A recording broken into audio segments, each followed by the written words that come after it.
بسم اللہ الرحمن الرحیم۔ حضرت محمد صلی اللہ علیہ وسلم اپنی بیٹی فاطمہ کو سسرال لینے گئے تو عورتیں اس واقعے کو ضرور سنیں۔ ناظرین، حضرت فاطمہ رضی اللہ تعالی عنہا اللہ کے پیارے نبی حضرت محمد صلی اللہ علیہ وسلم کی لاڈلی بیٹی اور حضرت علی رضی اللہ تعالی عنہ کی بیوی اور حضرت حسن اور حسین رضی اللہ تعالی عنہ کی والدہ ہیں۔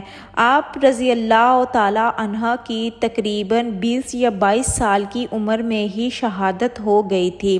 اللہ کے پیارے نبی حضرت محمد صلی اللہ علیہ وسلم کو اکثر عرب کے لوگ کہتے تھے کہ آپ صلی اللہ علیہ وسلم نے نبوت کا دعویٰ صرف اور صرف دولت کو پانے کے لیے کیا ہے، لیکن ایسا بالکل نہیں تھا۔ جب حضرت فاطمہ رضی اللہ تعالی عنہا کے حالات شادی کے بعد بھی کچھ ٹھیک نہیں تھے، تب یہ الزام جھوٹا ثابت ہوا۔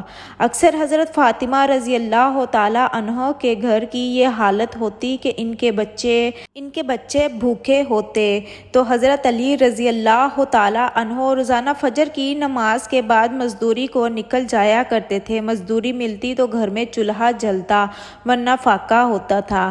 آپ رضی اللہ تعالی عنہ اکثر اپنی روزانہ کی پوری کمائی کسی ضرورت مند کی مدد میں خرچ کر دیتے تھے۔ اللہ کے رسول صلی اللہ علیہ وسلم کی بیٹی ہونے کے باوجود بھی حضرت فاطمہ رضی اللہ تعالی عنہ کے پاس کچھ بھی دولت نہ تھی۔ حضرت فاطمہ رضی اللہ تعالی عنہ کا نور اور سادگی شاید ہی دنیا میں کسی عورت کے پاس ہو۔ وہ گھر میں چکی پیسنے سے لے کر جھاڑو، برتن اور بچوں کی پرورش سب کچھ کام خود اپنے ہی ہاتھوں سے کیا کرتی تھی۔ حضرت علی رضی اللہ تعالی عنہ کے گھر میں بستر کے نام پر اونٹ کی ایک سوکھی کھال تھی، جس پر ان کا اونٹ دن میں چارہ کھاتا اور رات میں وہی کھال سونے کے کام آتی تھی۔ اس طرح کی زندگی ہونے کے باوجود بھی حضرت فاطمہ رضی اللہ تعالی عنہ اپنے شوہر سے کبھی کوئی شکایت نہیں کرتی اور نہ ہی کبھی کوئی فرمائش کی۔ تاریخ گواہ ہے کہ حضرت علی رضی اللہ تعالی عنہ اور حضرت فاطمہ رضی اللہ تعالی عنہ کا جوڑا مثالی رہا ہے۔ حضرت فاطمہ رضی اللہ تعالی عنہ نے کبھی بھی اپنے شوہر کی خدمت گزاری میں کوئی کسر باقی نہ رکھی۔ اللہ کے پیارے نبی حضرت محمد صلی اللہ علیہ وسلم بھی اپنی لاڈلی بیٹی کو ہمیشہ یہی نصیحت فرمایا کرتے تھے کہ عورت کا سب سے بڑا اخلاقی فریضہ شوہر کی خدمت گزاری اور فرما برداری ہے۔ آپ صلی اللہ علیہ وسلم نے اپنے داماد حضرت علی رضی اللہ تعالی عنہ سے بھی یہی عرض کی، ہمیشہ اپنی بیٹی فاطمہ کے ساتھ اچھا برتاؤ کرنا۔ اور ناظرین، ایک مرتبہ اللہ کے پیارے نبی حضرت محمد صلی اللہ علیہ وآلہ وسلم اپنی لاڈلی بیٹی حضرت فاطمہ رضی اللہ تعالی عنہ کو لینے اس کے سسرال تشریف لے گئے۔ اس وقت حضرت علی رضی اللہ تعالی عنہ گھر پر موجود نہیں تھے۔ یہ دیکھ کر حضرت فاطمہ رضی اللہ تعالی عنہ نے نبی حضرت محمد صلی اللہ علیہ وآلہ وسلم سے، یعنی کہ اپنے بابا حضور سے جو کچھ کہا، اس کو سن کر آپ بھی حیران و پریشان ہو جائیں گے۔ اس لیے آج کی یہ ویڈیو آپ سب کے لیے بہت زیادہ خاص ہے، اور خاص کر ایسی عورتیں اس ویڈیو کو آخر تک ضرور دیکھیں جو بار بار اپنے سسرال سے مائکے چلی آتی ہیں۔ انشاءاللہ تعالی ایسی ویڈیو ان عورتوں کی زندگی بدل دے گی، اور یہ ویڈیو یقیناً ان عورتوں کی زندگی بدل دینے والی ہے۔ ناظرین، آج جو واقعہ ہم آپ کو بتانے والے ہیں، یہ واقعہ حضرت فاطمہ رضی اللہ تعالی عنہ کی شادی کے 3 دن بعد کا ہے۔ حضرت فاطمہ رضی اللہ تعالی عنہ کی شادی کے 3 دن بعد اللہ کے پیارے نبی حضرت محمد صلی اللہ علیہ وآلہ وسلم اپنی لاڈلی اور پیاری بیٹی کو لینے کے لیے فاطمہ کے سسرال گئے، یعنی حضرت علی رضی اللہ تعالی عنہ کے گھر تشریف لے گئے، اور اپنی پیاری بیٹی فاطمہ کو آزمانے کے لیے ارشاد فرمایا کہ بیٹی فاطمہ، میں تمہیں لینے کے لیے آیا ہوں، گھر چلیں۔ تو یہ سن کر حضرت فاطمہ رضی اللہ تعالی عنہ اپنے والد محترم سے عرض کرنے لگی کہ یا رسول اللہ صلی اللہ علیہ وسلم، آپ میرے والد بھی ہیں اور اللہ کے نبی بھی ہیں، میری کوئی جرت نہیں کہ میں آپ کو انکار کروں، لیکن ابا حضور، میں نے آپ ہی سے سنا ہے کہ شوہر کی اجازت کے بغیر کبھی بھی گھر سے مت نکلنا۔ ابھی میرے شوہر گھر پر نہیں ہیں، اگر اجازت دیں تو میں اپنے شوہر حضرت علی رضی اللہ تعالیٰ عنہ کا انتظار کر لوں۔ بیٹی کے منہ سے یہ بات سن کر اللہ کے پیارے نبی حضرت محمد صلی اللہ علیہ وآلہ وسلم کی آنکھوں میں آنسو آ گئے۔ آپ صلی اللہ علیہ وآلہ وسلم نے اپنے عہد کو سمیٹا اور پھر اللہ رسول صلی اللہ علیہ وآلہ وسلم وہیں پر کچی زمین پر دیوار سے ٹیک لگائے ہوئے بیٹھ گئے، حضرت علی رضی اللہ عنہ کا انتظار کرنے لگے۔ اس دن یہ بھی بڑی عجیب بات ہوئی کہ اس دن حضرت علی رضی اللہ عنہ بھی گھر بڑی دیر سے تشریف لائے۔ جب حضرت علی رضی اللہ تعالیٰ عنہ گھر آئے تو آپ نے دیکھا کہ گھر میں اللہ کے پیارے نبی حضرت محمد صلی اللہ علیہ وسلم کچی زمین پر دیوار سے ٹیک لگائے ہوئے بیٹھے ہیں۔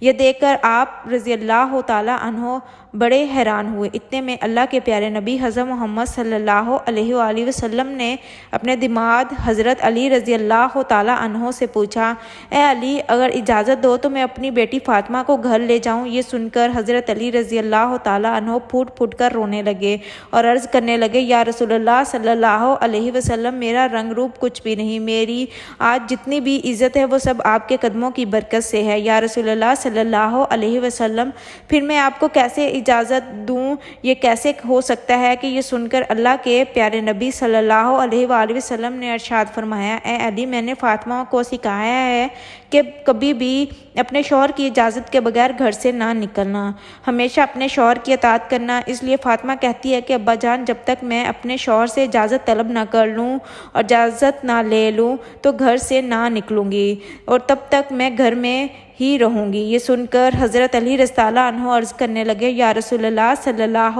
علیہ وسلم، دعا کرنا اللہ پاک فاطمہ کی ان اعمال کی برکت سے مجھے قیامت کے دن بھی کامیابی عطا فرما دے۔ ناظرین، اسی طرح سے آپ کو مدینہ منورہ کا ایک اور واقعہ بتاتے ہیں جس کو سن کر بھی آپ حیران ہو جائیں گے۔ حضرت محمد غزالی نے اپنی کتاب میں لکھا ہے کہ مدینہ شریف میں ایک مرتبہ ایک عورت کو اس کا شوہر پابند کر کے گیا کہ سنو، میں باہر جا رہا ہوں، میرے پیچھے گھر سے نہ نکلنا، یعنی کہ جب تک میں واپس نہ آؤں تب تک گھر میں ہی رہنا، گھر سے باہر نہ نکلنا۔ اس عورت کے گھر کے سامنے ہی اس کے باپ کا گھر تھا، یعنی کہ اس کا مائکہ تھا جس میں اس کا بوڑھا باپ رہتا تھا۔ ایک دن اس کے باپ کے گھر سے پیغام آیا کہ تمہارا باپ بیمار ہے، آ کر اپنے باپ سے مل لو۔ جیسا کہ آپ سبھی کو معلوم ہے کہ بیٹی کو اپنے باپ سے کتنی محبت ہوتی ہے، اس کا کوئی پیمانہ نہیں کہ کوئی اس کو ناپ سکے، کوئی ایسا ترازو نہیں کہ اس کو کوئی تول سکے۔ لیکن یہاں پر جیسے بیٹی کے پاس پیغام آیا کہ تمہارا باپ بیمار ہے تو بیٹی کہنے لگی کہ میں نہیں جا سکتی، میرے شوہر مجھے پابند کر کے گئے ہیں اور میرے شوہر نے مجھے پابند اس لیے کیا ہے کہ اللہ کے رسول صلی اللہ علیہ وسلم نے مجھے پابند کیا ہے۔ آپ نے فرمایا کہ شوہر کی اجازت کے بغیر گھر سے باہر نہ نکلنا، اور مجھے اس وقت اس بات کی کوئی خبر نہیں کہ میرے شوہر اس وقت میدان میں کہاں ہیں اور کہاں جہاد کر رہے ہیں۔ جاؤ، پہلے اللہ کے رسول صلی اللہ علیہ وآلہ وسلم سے پوچھو کہ میرا باپ بیمار ہے، میں اپنے شوہر کی اجازت کے بغیر جاؤں یا نہ جاؤں۔ پھر اللہ کے نبی صلی اللہ علیہ وآلہ وسلم سے جب اس بارے میں سوال کیا گیا تو آپ صلی اللہ علیہ وآلہ وسلم نے فرمایا کہ جا کر اس عورت سے کہہ دو کہ اگر شوہر کی اطاعت کرو گی تو اللہ تمہیں بہتر جزا عطا فرمائے گا۔ خیر، 2 دن کے بعد خبر آئی کہ تمہارا باپ بہت زیادہ بیمار ہو گیا ہے، آ کر اپنے باپ سے مل لو۔ عورت نے پھر کہا کہ نبی صلی اللہ علیہ وآلہ وسلم سے پتہ کیا جائے۔ آپ صلی اللہ علیہ وآلہ وسلم نے پھر فرمایا کہ جا کر اس عورت سے کہہ دو کہ اگر اپنے شوہر کی اطاعت کرو گی تو اللہ تعالیٰ تمہیں اجر عطا فرمائے گا۔ اس کے بعد 4 دن گزر گئے اور 4 دن کے بعد خبر آئی کہ تمہارے باپ کا انتقال ہو گیا ہے، آ کر اپنے باپ کی آخری بار صورت دیکھ لو اور دیدار کر لو۔ اب یہاں پر آپ سوچیں کہ چاہے کوئی بھی بیٹی اپنے باپ سے کتنی بھی دور کیوں نہ ہو، چاہے وہ دنیا کے کسی بھی کونے میں موجود کیوں نہ ہو، لیکن اس طرح اگر اس کا باپ انتقال ہو جائے اور وہ دنیا سے چلا جائے تو وہ کہنے لگتی ہے کہ میرے زیورات بیچ دو، کچھ بھی کر لو، لیکن مجھے اپنے باپ کا آخری دیدار کرنا ہے۔ لیکن یہاں پر آپ دیکھیں سامنے ہی باپ کا انتقال ہو گیا، مگر یہ عورت اپنے شوہر کی اجازت کے بغیر اپنے باپ کی آخری صورت دیکھنے کے لیے بھی نہیں جا سکی۔ اس نے اللہ کے پیارے نبی صلی اللہ علیہ وآلہ وسلم کے پاس پھر سے پیغام بھیجا کہ یا رسول اللہ صلی اللہ علیہ وآلہ وسلم، میرے باپ کا انتقال ہو گیا ہے، میرے سر سے باپ کا سایہ اٹھ گیا ہے، میرے شوہر مجھے گھر سے باہر نکلنے کے لیے منع کر کے گئے ہیں، اب میرے لیے کیا حکم ہے؟ تو یہ سن کر اللہ کے پیارے نبی کی وہی جملے تھے جو اس سے پہلے آپ نے فرمائے تھے۔ آپ صلی اللہ علیہ وآلہ وسلم نے فرمایا کہ اس عورت سے کہہ دو اگر اپنے شوہر کی اطاعت کرو گی تو اللہ تعالیٰ تمہیں بہتر جزا عطا فرمائے گا۔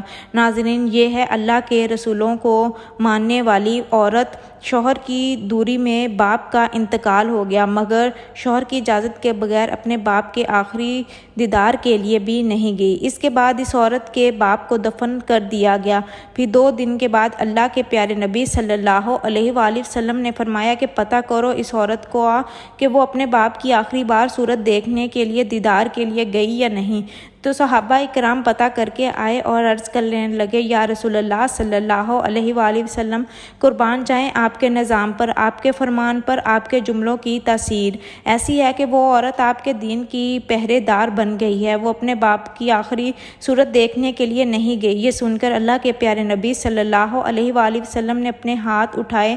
صحابہ اکرام عرض کرتے ہیں کہ اس عورت کا مقدر جاگ اٹھا، ہم نے دیکھا کہ چند آنسو رسول اللہ صلی اللہ علیہ وآلہ وسلم کے گرے، پھر آپ نے اپنے چہرے کو صاف کرتے ہوئے فرمایا کہ جاؤ جا کر اس عورت کو خوشخبری سنا دو کہ تم نے اپنے شوہر کی اطاعت کی ہے، تیری اس فرما برداری کی وجہ سے اللہ تعالیٰ نے تجھے بھی بخش دیا اور تیرے باپ کی بھی بخشش فرما دی ہے۔ ناظرین، آج کل تو اکثر دیکھنے میں آتا ہے کہ اگر کوئی شوہر اپنی بیوی کو کسی کام کے لیے منع کرتا ہے تو وہ عورت اپنے شوہر کو دکھانے کے لیے وہ کام اور زیادہ کرتی ہے اور یہ دکھانے کی کوشش کرتی ہے کہ دیکھو میں تم سے ڈرتی نہیں ہوں۔ ناظرین، اس میں ڈرنے اور ڈرانے کی کوئی بات نہیں ہے۔ ہمارے پیارے نبی حضرت محمد صلی اللہ علیہ وآلہ وسلم کا فرمان ہے کہ شوہر کی اجازت کے بغیر اپنے گھر سے بھی مت نکلنا، چاہے جو بھی ہو جائے۔ اس لیے پیارے نبی صلی اللہ علیہ وآلہ وسلم کی اس فرمان پر عمل ضرور کریں، انشاءاللہ آپ دونوں جہان میں کامیاب جائیں گے۔ اللہ تعالیٰ